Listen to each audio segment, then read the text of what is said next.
The Beautiful Game, A Journey of Dreams and Determination. Chapter 1. The smallest player on the field. The morning sun cast long shadows across the dusty neighborhood field as 8-year-old Marcus Rivera clutched his worn-out soccer ball, watching the older boys warm up for their daily game.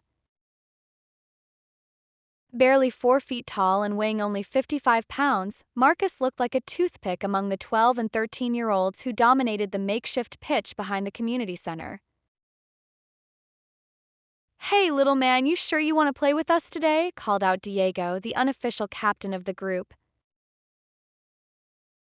His voice wasn't mean, but it carried that tone of protective concern that Marcus had grown to despise. It was the same tone teachers used when they suggested he might be happier playing with kids his own age, the same tone his mother used when she worried about him getting hurt. Marcus nodded vigorously, his perpetual smile never wavering.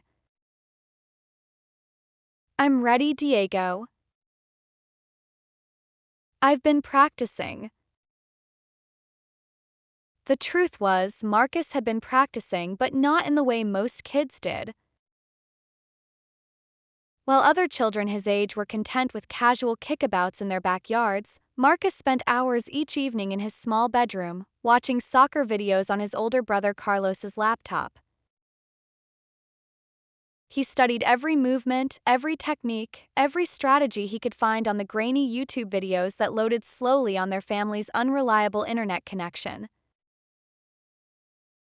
As the game began, Marcus's enthusiasm quickly met the harsh reality of playing against boys who were not only older but significantly stronger and faster. Within the first 10 minutes, he had been knocked down 3 times, lost possession of the ball countless times, and felt the familiar sting of inadequacy that seemed to follow him everywhere he went. "Maybe you should sit this one out, Marcus," suggested another player after Marcus had been easily dispossessed yet again. "You can be our water boy today." But Marcus just picked himself up, brushed the dirt off his too large jersey that had belonged to Carlos, and jogged back into position. His smile might have dimmed slightly, but it never disappeared completely. There was something inside him, a burning flame that refused to be extinguished by failure or discouragement. Chapter 2. The Video Student. That evening, Marcus sat cross-legged on his bed, Carlos's laptop balanced precariously on his thin legs. His brother, now 16 and working part-time at the local grocery store, had reluctantly agreed to let Marcus use the computer for an hour each night after finishing his homework. "What are you watching now, little brother?" Carlos asked, poking his head into their shared bedroom. "Lionel Messi highlights," Marcus replied without taking his eyes off the screen. "Look at how he moves his feet when he dribbles. See how he keeps the ball so close to his body." Carlos sat down on his own bed, watching his younger brother's intense concentration. "You know, Marcus, Messi wasn't always the best player on his team either. I read somewhere that he was really small when he was young, even smaller than you." Marcus's eyes lit up. "Really? What happened to him?" "He kept practicing. He never gave up. And look at him now, he's one of the greatest players in the world." From that night forward, Marcus's routine became sacred. Every evening after dinner, he would disappear into his room with the laptop, a notebook, and a pencil. He began documenting what he learned: how to improve his first touch, how to shield the ball from larger opponents, how to find space in crowded areas of the field. His notebook filled with diagrams and observations, written in his careful 8-year-old handwriting. He studied not just the superstars but players who had overcome physical limitations. He watched videos of players like Xavi Hernandez and Andres Iniesta, smaller players who had succeeded through intelligence, technique, and vision rather than pure physical dominance. Chapter 3: A Father's Wisdom. Marcus's father, Roberto, worked long hours as a maintenance supervisor at a local factory, but he never missed an opportunity to support his youngest son's growing passion. Roberto had played soccer in his youth back in El Salvador, though his dreams had been cut short when his family immigrated to the United States when he was 17. One Saturday morning, Roberto surprised Marcus by announcing they were going to the sports store. "But Papa, we don't have money for new cleats," Marcus protested, remembering the careful budgeting discussions he'd overheard between his parents. "We're not buying cleats today, mijo," Roberto smiled, using the affectionate Spanish term for my son. "We're buying cones." At the store, Roberto purchased a set of orange training cones and a small notebook specifically for soccer drills. "If you're going to learn from videos, you need to practice what you're learning," he explained. Every great player started with basic drills. That afternoon, Roberto set up a small training area in their backyard. It wasn't much, just a patch of grass barely 20 feet long, but to Marcus it felt like his personal training ground. "The first thing you need to understand," Roberto said, placing his weathered hands on Marcus's shoulders, "is that soccer is not just about being the biggest or the fastest. It's about being smart, having good technique, and never giving up. You have something special, Marcus. You have heart. But heart without skill won't take you far, and skill without heart won't either. You need both." Roberto began teaching Marcus the fundamentals he had learned decades earlier. They started with simple ball control exercises, juggling the ball with both feet, dribbling through the cones, practicing first touches against the back fence. Roberto's instructions were patient but precise. "Feel the ball, don't just kick it," Roberto would say. "The ball should be your friend, not your enemy. When you receive a pass, your first touch should set you up for your next move. Always think 2 steps ahead." Chapter 4: The Breakthrough Moment. Months passed, and Marcus's dedication began to show results, though they were subtle at first. His ball control improved noticeably, and he started anticipating plays better during the neighborhood games. However, he was still the smallest player, still getting knocked around and still struggling to make a significant impact. The breakthrough came on a particularly hot Tuesday afternoon in July. The older boys were playing their usual game when Marcus received the ball near the sideline, closely marked by 2 defenders who towered over him. In the past, he would have panicked and lost possession immediately. But this time was different. Marcus remembered a move he had studied obsessively from one of Messi's videos, a quick step over followed by a sharp cut in the opposite direction. As the first defender committed to the fake, Marcus shifted his weight and accelerated past him. The second defender, caught off guard by Marcus's sudden burst of speed and change of direction, stumbled slightly. For the first time in months of playing with the older boys, Marcus found himself in open space with the ball at his feet. His heart pounded as he looked up and saw Diego making a run toward the goal.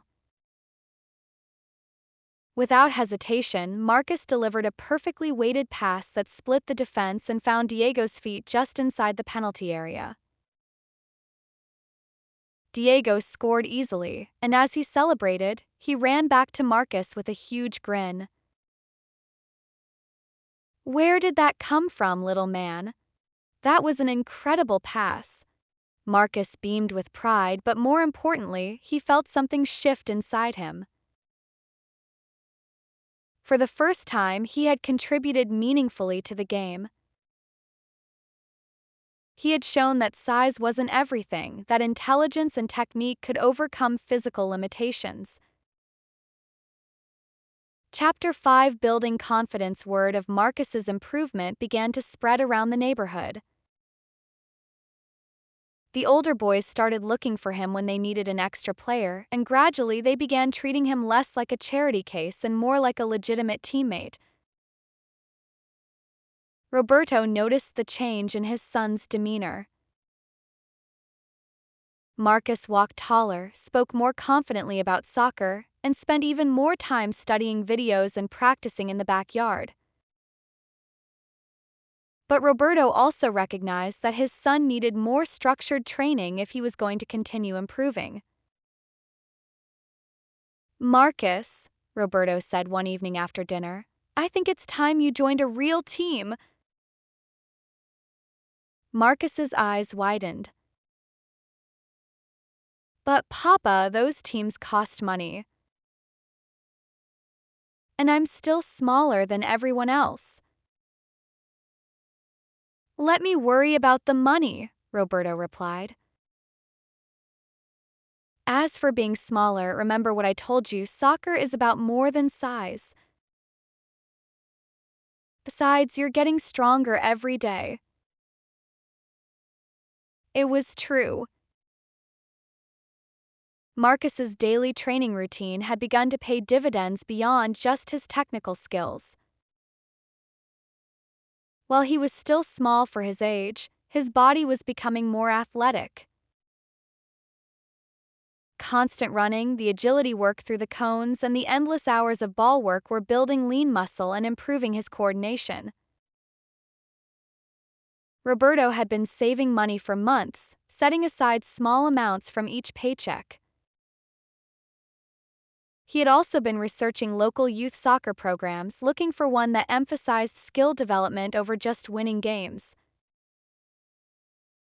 Chapter 6 The Real Test. The Riverside Youth Soccer Club held tryouts every August for their various age groups. Roberto had registered Marcus for the under-10 team, even though Marcus had just turned 9. Coach, a former college player named Sarah Martinez, was known for giving every child a fair chance regardless of their background or physical attributes. The night before tryouts, Marcus could barely sleep. He lay in bed reviewing everything he had learned over the past year, the technical skills from the videos, the tactical knowledge from his notebook, and the mental toughness his father had instilled in him. "Remember me, Joe," Roberto had told him earlier that evening, "tomorrow is not about being perfect. It's about showing them your heart and your willingness to learn. Play your game, be smart, and never stop trying." The tryout field was intimidating. Dozens of boys Marcus's age and older were warming up, many of them wearing expensive cleats and club jerseys from previous teams. Marcus looked down at his simple, black cleats, a birthday gift from his parents, and his plain white t-shirt, and felt a familiar flutter of self-doubt. But then he remembered all those afternoons getting knocked down by the older boys in the neighborhood, all those evenings studying videos until his eyes hurt, all those mornings practicing with his father before school. He had earned his place here through dedication and hard work. Coach Martinez divided the boys into groups for various drills. Marcus found himself grouped with players who were noticeably taller and more physically developed. First drill was simple ball juggling, keeping the ball in the air using only feet, thighs, and head. Many of the boys struggled to keep the ball up for more than 10 or 15 touches. Marcus, however, had been practicing juggling religiously for months. He easily managed 50 touches, then 75, then over 100 before Coach Martinez blew her whistle to move on to the next drill. "Nice control," she said to Marcus as they transitioned. "How long have you been playing organized soccer?" "This is my first tryout, Coach," Marcus replied honestly. Coach Martinez raised her eyebrows in surprise but said nothing more. Chapter 7, Proving Himself. The scrimmage portion of the tryout was where Marcus truly shone. Placed on a team with several boys who clearly had more experience in organized soccer, Marcus initially hung back, trying to get a feel for the pace and style of play. It was different from the chaotic neighborhood games he was used to. There was more structure, more passing, more tactical awareness. But Marcus's months of video study had prepared him for this. He recognized the patterns, understood the positioning, and most importantly, he knew how to find space. Midway through the first half of the scrimmage, Marcus received a pass near midfield while being pressured by a defender who was at least 6 inches taller and 20 pounds heavier. Instead of trying to dribble past him, Marcus used a technique he had learned from watching Xavi. He played a quick 1-2 pass with a teammate, using the defender's momentum against him to create space. The move worked perfectly, and Marcus found himself with time and space to survey the field. He spotted a teammate making a run down the right wing and delivered a precise through ball that split the defense. Cross that followed led to a goal, and Marcus's teammates began to take notice of the small boy who seemed to see the game differently than everyone else. By the end of the scrimmage, Marcus had assisted 2 goals and nearly scored one himself with a clever chip shot that just missed the crossbar. More importantly, he had shown that he belonged on the field with these players. Chapter 8, Making the team. 3 days after the tryout, Roberto's phone rang while he was at work. It was Coach Martinez. "Mr. Rivera, I'd like to offer Marcus a spot on our under-10 team," she said. "He showed excellent technical skills and soccer intelligence during the tryout. I think he has a lot of potential." When Roberto shared the news with Marcus that evening, his son's reaction was pure joy. He jumped up from the dinner table and hugged his father so tightly that Roberto had to laugh. "I made it, Papa. I really made it." "You earned it, Mijo," Roberto replied. "But this is just the beginning. Now the real work starts." Roberto was right. Playing for Riverside Youth Soccer was a significant step up from neighborhood games. Practices were more intense, the games more competitive, and the expectations higher. Marcus found himself challenged in new ways, both physically and mentally. His first few practices were humbling experiences. While his technical skills were solid, his physical conditioning lagged behind his teammates. He struggled to maintain his energy level throughout the full 90-minute practice sessions, and he found himself getting pushed around more than he had expected. But Marcus's response to these challenges was characteristic. He smiled, worked harder, and refused to give up. Chapter 9, The Growth Mindset. Coach Martinez quickly recognized that Marcus was different from many of her other players. While some of the boys became frustrated when they made mistakes or struggled with new concepts, Marcus approached every challenge as a learning opportunity.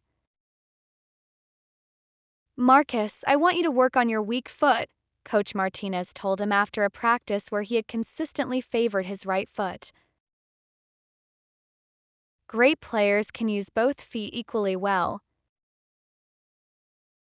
That evening, Marcus set up cones in his backyard and spent an hour working exclusively with his left foot. It was frustrating at first. Passes that would have been crisp and accurate with his right foot were clumsy and misdirected with his left. But Marcus persisted, remembering his father's words about the importance of continuous improvement. Roberto watched from the kitchen window as his son practiced in the fading daylight, occasionally offering encouragement or technical advice. He was proud of Marcus's dedication, but he was even more proud of his son's attitude toward failure and improvement. "You know what I love about you, Marcus?" Roberto said as they walked back into the house together. "You never make excuses. When someone tells you to improve something, you don't complain or say it's too hard. You just get to work." This growth mindset served Marcus well as the season progressed. When Coach Martinez suggested he needed to improve his speed, Marcus began incorporating sprint intervals into his training routine. When she pointed out that his defensive positioning needed work, Marcus studied videos of defensive midfielders and practiced his positioning during backyard sessions with Roberto. Chapter 10. The first goal. Marcus's first goal for Riverside Youth Soccer came in the team's fifth game of the season, against their cross-town rivals, the East Side Eagles.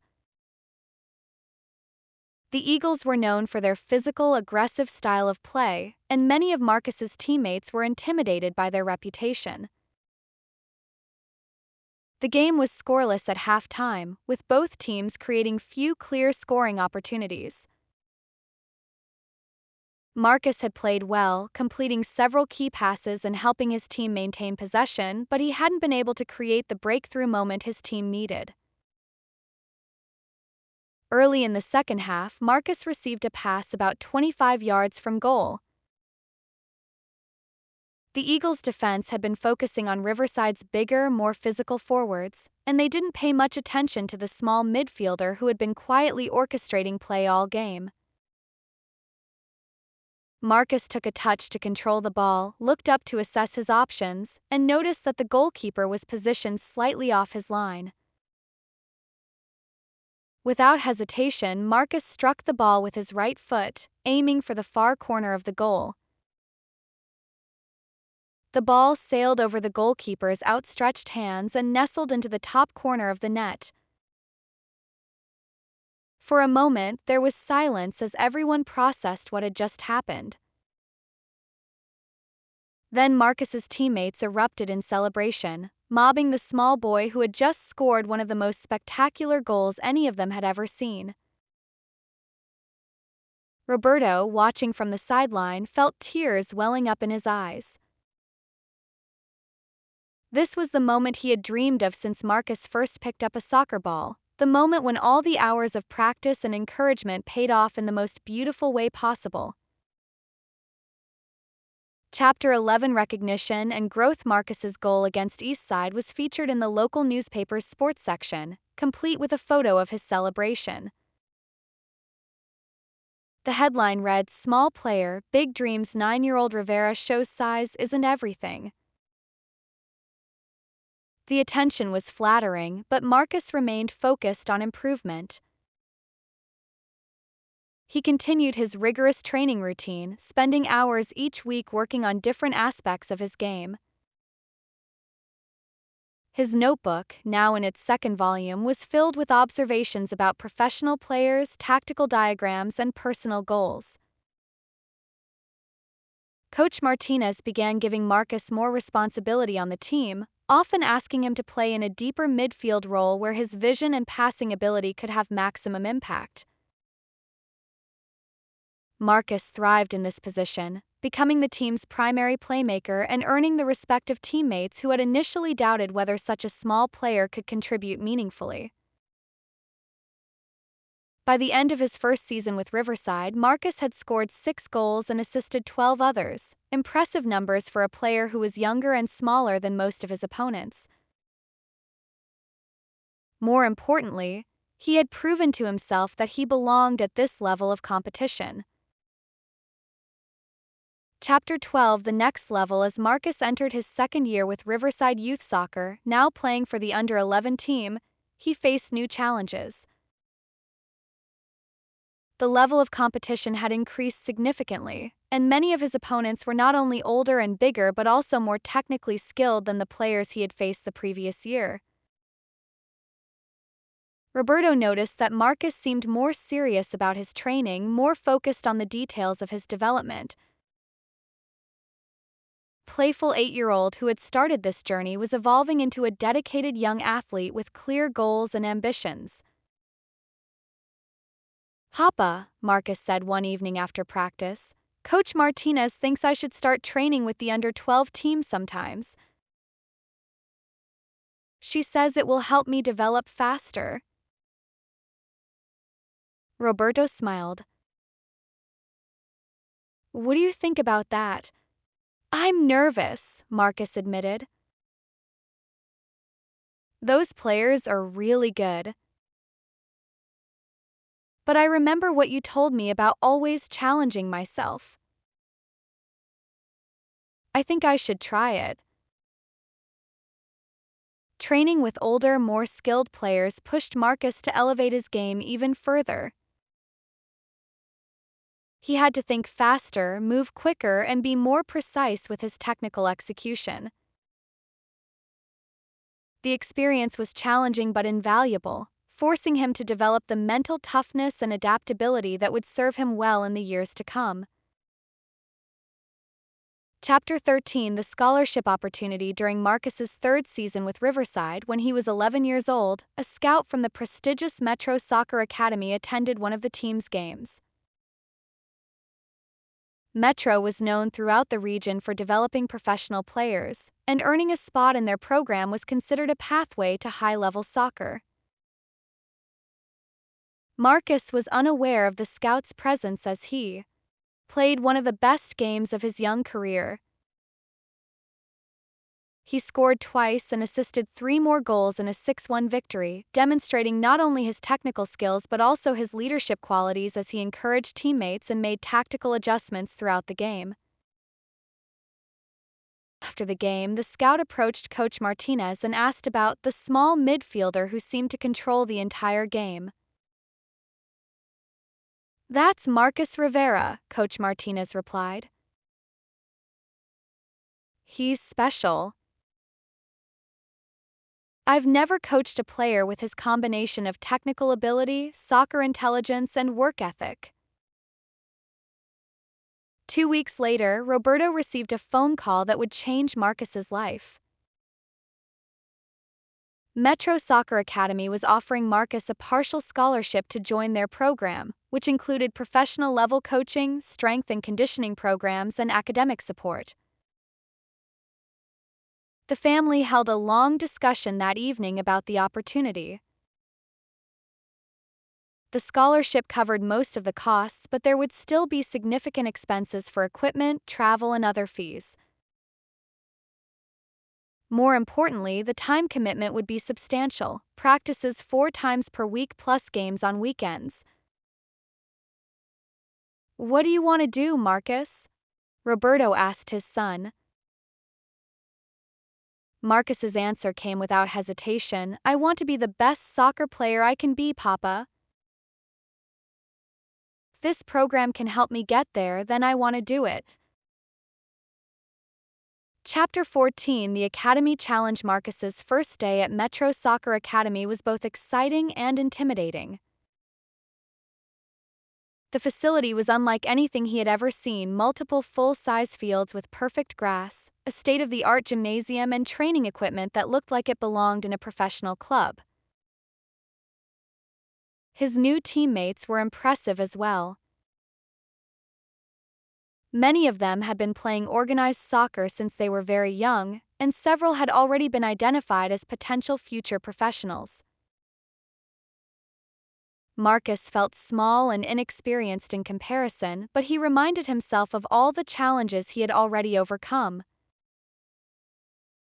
Coaching at Metro was more demanding than anything Marcus had experienced. The technical standards were higher, the tactical concepts more complex, and the physical demands more intense. During his first week, Marcus struggled to keep up with some of the training exercises, particularly those that required significant upper body strength. But Marcus's response was predictable. He worked harder. He arrived early for training sessions to get extra touches on the ball. He stayed late to work on his fitness. He filled yet another notebook with tactical concepts and training exercises he wanted to practice at home. Roberto adjusted his work schedule to accommodate Marcus's training demands, often driving him to practice before heading to his own job. The financial strain was significant, but Roberto never complained. He could see that his son was developing not just as a soccer player but as a young man with discipline, dedication, and dreams. Chapter 15: The Growth Spurt. When Marcus turned 13, something remarkable happened. He finally began to grow. Through years of being the smallest player on every team, Marcus experienced a growth spurt that added 4 inches to his height and 15 pounds to his frame over the course of 8 months. The physical changes transformed Marcus's game in unexpected ways. He was still technically excellent and tactically intelligent, but now he had the physical tools to compete more effectively with his peers. His shots had more power, his tackles were more effective, and he could win aerial duels that would have been impossible just months earlier. Coach Rodriguez, Metro's head coach for Marcus's age group, noticed the transformation immediately. "Marcus, you're becoming a complete player," he told him after a particularly impressive training session. "You've always had the technical skills and the soccer brain. Now you're developing the physical attributes to match. That's a dangerous combination." Marcus's confidence grew along with his body. He began taking on more leadership responsibilities within the team, often serving as captain during games and training sessions. His teammates respected not only his abilities but also his work ethic and positive attitude. Chapter 16: The State Championship. Marcus's team at Metro Soccer Academy qualified for the state championship tournament during his 14th year. It was the culmination of years of hard work and development, and Marcus was determined to make the most of the opportunity. Tournament format was unforgiving: single elimination games over 4 days, with the winner earning the right to represent the state at the national championship tournament. Marcus's team was seeded third, behind 2 clubs with stronger reputations and more resources. In the quarterfinal game, Marcus scored the winning goal in the 89th minute, a perfectly placed free kick from 22 yards that curled around the defensive wall and into the top corner. The goal was the result of countless hours practicing set pieces with Roberto in their backyard, and it demonstrated how far Marcus had come from the undersized boy who used to get knocked around in neighborhood games. The semi-final was even more dramatic. Marcus's team fell behind 2-0 in the first half against a physically imposing opponent that seemed determined to intimidate them. But Marcus refused to be intimidated. He rallied his teammates during halftime, reminding them of all the work they had put in to reach this point. "We didn't come this far to give up now," he told them. "We're technically better than they are. We just need to play our game and believe in ourselves." Marcus led by example in the second half, scoring once and assisting twice as his team mounted a remarkable comeback to win 3-2. The victory earned them a spot in the state championship final, where they would face the defending champions.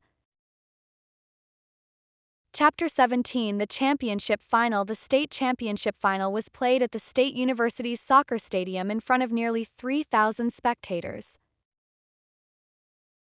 For Marcus, who had started his soccer journey on a dusty neighborhood field with makeshift goals, the setting was almost surreal. Roberto sat in the stands with tears in his eyes, remembering the 8-year-old boy who used to practice juggling in their tiny backyard. Carlos, now in college on an academic scholarship, had driven 3 hours to watch his little brother play in the biggest game of his young career. The game itself was a tactical chess match between two well-coached teams. Marcus's opponents had clearly studied video of his previous games and were determined not to give him time and space on the ball. They assigned their best defender to mark him closely and instructed their midfielders to pressure him immediately whenever he received possession. For 60 minutes, the strategy worked. Marcus was frustrated by the constant attention, and his team struggled to create clear scoring opportunities. They trailed 1-0 as the game entered its final phase, and Marcus could sense his teammates beginning to lose hope. But Marcus had learned long ago that soccer games are won and lost in moments, and champions are defined by how they respond to adversity. In the 73rd minute, he received a pass near the center circle with his back to goal and two defenders closing in on him.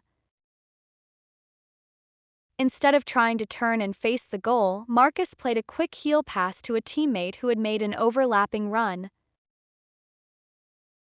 The move caught the defense off guard and created a 3-on-2 situation in the attacking third. Marcus immediately sprinted forward to support the attack, arriving in the penalty area just as his teammate's cross found him unmarked at the far post. The finish was simple, a side-footed volley into the bottom corner that sent Marcus's teammates and supporters into wild celebration. The goal tied the game 1-1 and shifted the momentum completely in favor of Marcus's team. With 5 minutes remaining, Marcus struck again. This time, he intercepted a lazy pass from the opposing team's defender and found himself one-on-one with the goalkeeper. Marcus had practiced this situation thousands of times in training, and his finish was clinical, a low shot to the goalkeeper's left that nestled into the corner of the net. The 2-1 victory gave Marcus's team the state championship and earned them a trip to the national tournament. More importantly for Marcus, it validated years of hard work and sacrifice by his entire family. Chapter 18 College Recruitment By the time Marcus turned 16, college scouts were regular fixtures at his games. His combination of technical skill, tactical intelligence, and leadership qualities had made him one of the most sought-after players in his age group.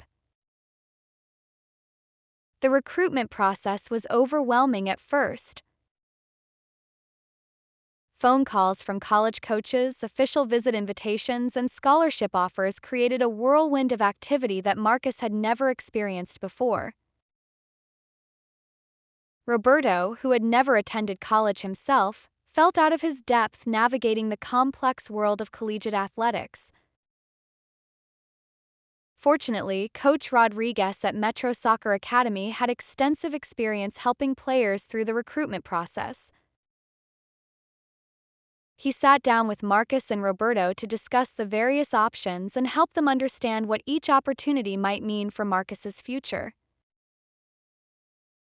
The most important thing, Coach Rodriguez explained, is to find a program that fits Marcus both academically and athletically. He's good enough to play at the highest level of college soccer, but he also needs to think about his education and his long-term goals. Marcus ultimately narrowed his choices to three universities: a prestigious academic institution with a strong soccer program, a soccer powerhouse known for developing professional players, and a state university closer to home that offered a full scholarship and the opportunity to play immediately. The decision was difficult, but Marcus's choice reflected the maturity and thoughtfulness he had developed over years of facing challenges and making sacrifices for his soccer dreams.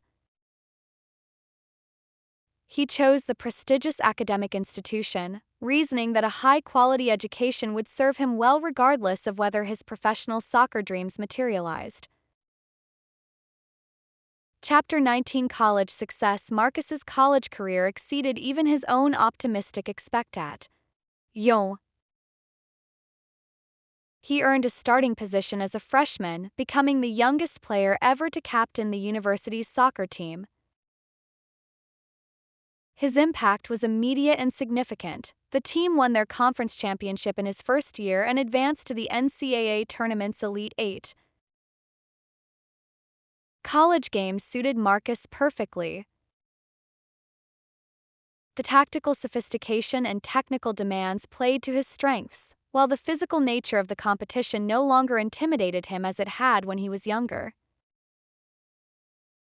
He had grown to 5 feet 8 inches and 155 pounds, still not the biggest player on the field, but no longer at a significant disadvantage.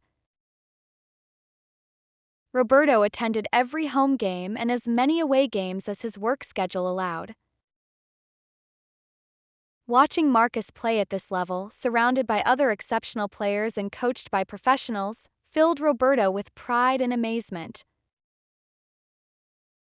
The journey from their backyard training sessions to college soccer had been long and challenging, but every sacrifice had been worthwhile.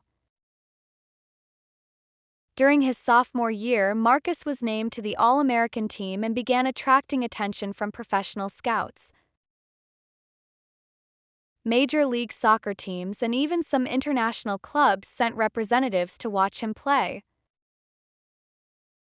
Possibility of a professional career, which had once seemed like an impossible dream, was becoming increasingly realistic. Chapter 20: The professional dream. Marcus's junior year was interrupted by an opportunity that would have been unthinkable just a few years earlier. A Major League Soccer team offered him a contract to turn professional immediately, foregoing his senior year of college to begin his career as a paid athlete. The decision was agonizing. Marcus was just 1 year away from earning his degree, and he had always promised his parents that education would remain a priority regardless of his soccer success. But the professional opportunity was exactly what he had dreamed of since those early days watching videos on Carlos's laptop. Through extensive discussions with his family, his college coach, and his advisors, Marcus made a decision that reflected both his ambition and his values. He would sign the professional contract but continue taking classes during the off-season to complete his degree. It would require additional sacrifice and time management, but Marcus had never shied away from hard work. Press conference announcing Marcus's signing was held at the MLS team's training facility. As he sat at the table wearing his new team's jersey, Marcus thought about the incredible journey that had brought him to this moment. From the undersized 8-year-old who used to get knocked around in neighborhood games to a professional soccer player, it seemed almost impossible, but it was real.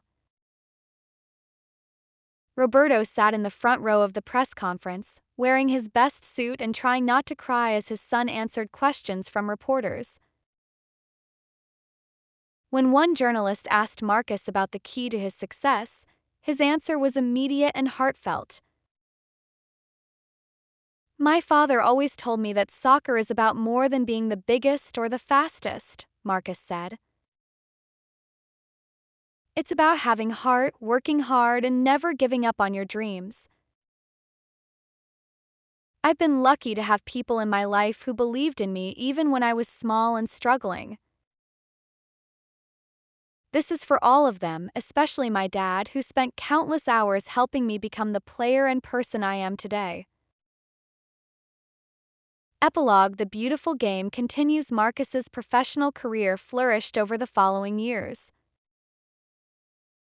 He became a key player for his MLS team, earning multiple All-Star selections and helping lead them to a championship. His success opened doors to international opportunities, and he eventually earned caps with the national team. But perhaps more importantly, Marcus never forgot the lessons he learned during his journey from neighborhood fields to professional stadiums. He established a youth soccer program in his hometown, providing equipment, coaching, and scholarships to children who might not otherwise have access to quality soccer instruction. Roberto, now in his 50s, often visited the youth program to watch Marcus work with young players. He saw his son teaching the same lessons he had learned years earlier: that size and natural talent are less important than dedication and perseverance, that failure is an opportunity to learn and improve, and that dreams are achievable for those willing to work for them. The program's motto, painted on a banner that hung in the training facility, captured the essence of Marcus's journey. It's not about where you start, it's about how far you're willing to go. On quiet evenings, Marcus would sometimes return to his childhood home and practice in the same backyard where Roberto had first set up training cones all those years ago. The space seemed smaller now, but the memories were as vivid as ever. He would juggle the ball, work on his touches, and remember the 8-year-old boy who had refused to give up despite being the smallest player on every field. The beautiful game had given Marcus everything he had dreamed of and more. But more than the trophies, the contracts, or the recognition, soccer had taught him that with enough persistence, determination, and support from those who believe in you, any dream is possible, no matter how impossible it might seem at the beginning. As Marcus often told the young players in his program, echoing the wisdom his father had shared with him years earlier, soccer will teach you about life. It will knock you down, challenge you, and test your resolve. But if you keep getting back up, keep working to improve, and never lose sight of your dreams, the beautiful game will reward you in ways you never imagined possible. The story of Marcus Rivera serves as a testament to the power of persistence, the importance of family support, and the truth that in soccer, as in life, heart and determination can overcome any obstacle. From the dusty neighborhood field where it all began to the bright lights of professional stadiums, Marcus's journey proves that dreams really can come true for those brave enough to chase them and strong enough to never give up. This story spans over 10,000 characters and captures the complete journey of a young boy's transformation from an undersized, struggling player to a professional soccer star through persistence, family support, continuous learning, and an unwavering positive attitude. The narrative emphasizes the themes requested: overcoming physical limitations, learning through video study and family guidance, and the crucial role of a supportive father in nurturing both athletic and personal development.